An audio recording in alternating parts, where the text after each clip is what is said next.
General Torre, gusto lang po namin na kumbaga iparating sa inyo. Alam ko hindi makakarating o hindi niyo napapanood ito.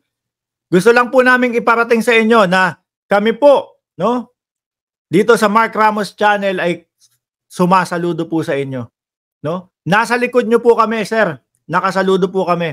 Paki-hashtag naman diyan, Salute General. Yun lang po mga kababayan. Minsan lang ako humiling sa inyo. Paki-hashtag nyo na lang dyan sa comment section. Salute General Torre. Ayan po mga kababayan. Tuloy na! Let's hear the chief of the Regional Medical Dental Unit of the PRO 11, sir, who brought to clear up the case regarding the dead patient, because the allegation is that there's so much delay. Ayan. The witness will prove that at 6:12 a.m. the patient was already declared dead in a hospital. Please, with the picture, sir. If you can. Go ahead. Saglit lang oh, mga kababayan. Ito ba yung pinapakalat nila? Na nategi daw po dahil do sa pagdating ng ating mga kapulisan.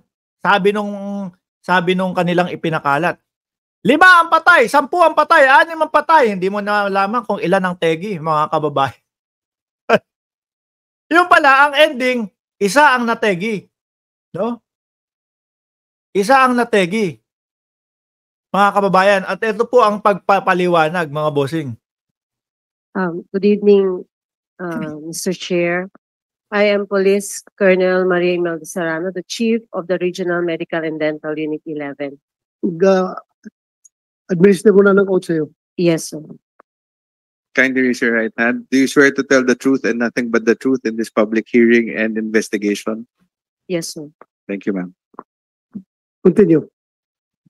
Sir, about past 5 a.m., our ambulances, we have 4 ambulances, sir, standby at gate 1 and 2 of the KOJC.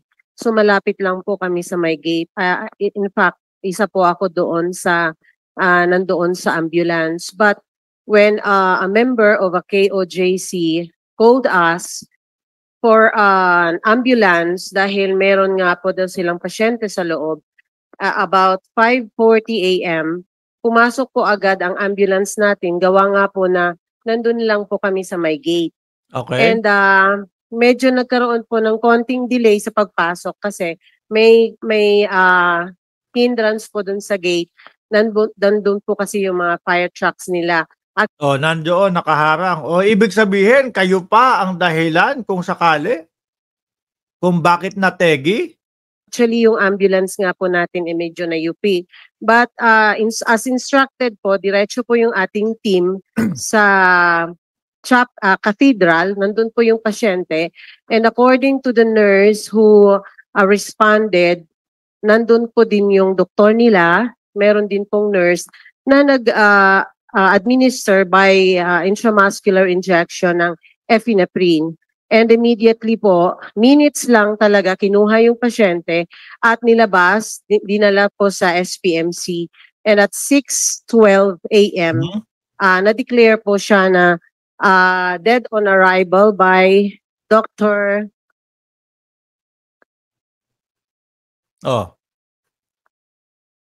Dr. Javier Domingo, the attending physician of the at the SPMC, sir. So baka ang kinategi pa po nun, mga kababayan, dahil tumagal po yung pagpasok nung ambulansya, dahil po ibinalandra nitong mga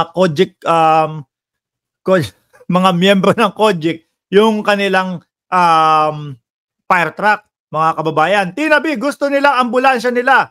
Matetegi na. Baka mamaya pag ambulansya nila, tapos sasabi, wag nang buksan! Matetegi na to. Yung pala, sakay na si Kibuloy. Hindi naman pwede yun. Di ba, mga kababayan? Siyempre, kailangan maging wise din po ang mga kapulisan. Yan, nagpadala na. Gobyerno yan, ha? Baka mamaya kasi pagsakay, hindi na pwede. Kailangan nang isugod sa ospital. Yung pala, nasa ilalim na din si Kibuloy. Di natakasan na. Di ba, mga kababayan? Style nyo, bulok, ha? Follow-up question. Sinong kumuha sa kanya doon sa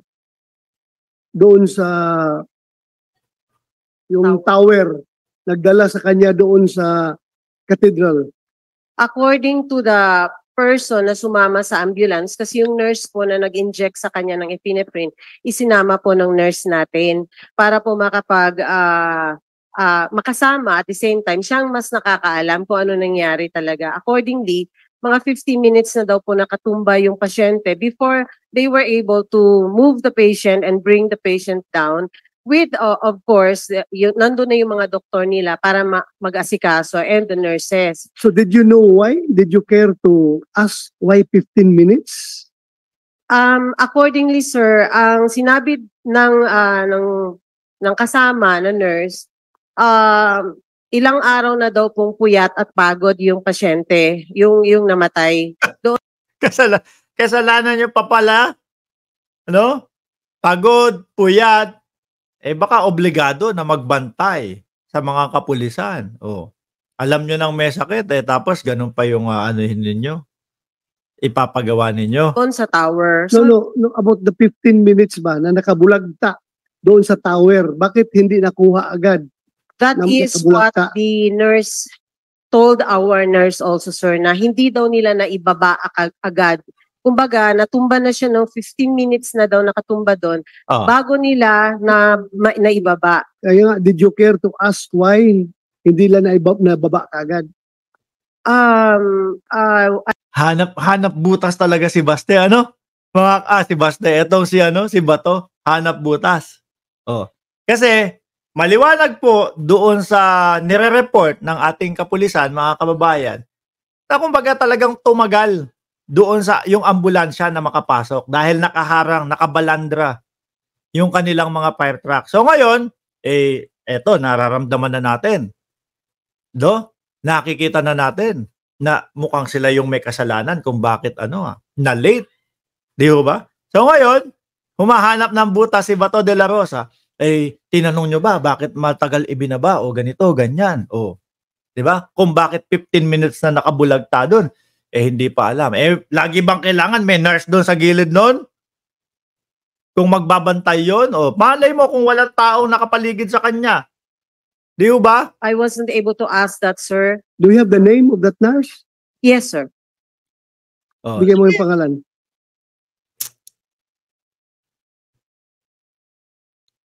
Kaya po, mga kababayan, yung mga ganitong senador po, kagaya na lang ni Bato de la Rosa, na napakatalino po, ilagay na lang po natin sa 2025, ilagay po natin sa loob ng library, mga kababayan. Hindi po nababagay sa Senado itong mga ganitong tao, mga bossing. Ano yung sinasabi nyo dyan? Na bakit sa library, Mark? Ngayong year na to, papasok sa ICC si Bato. Ano yung sinasabi nyo? Tinatakot nyo naman, nag-hearing yung tao, tatakutin nyo na naman ng ICC.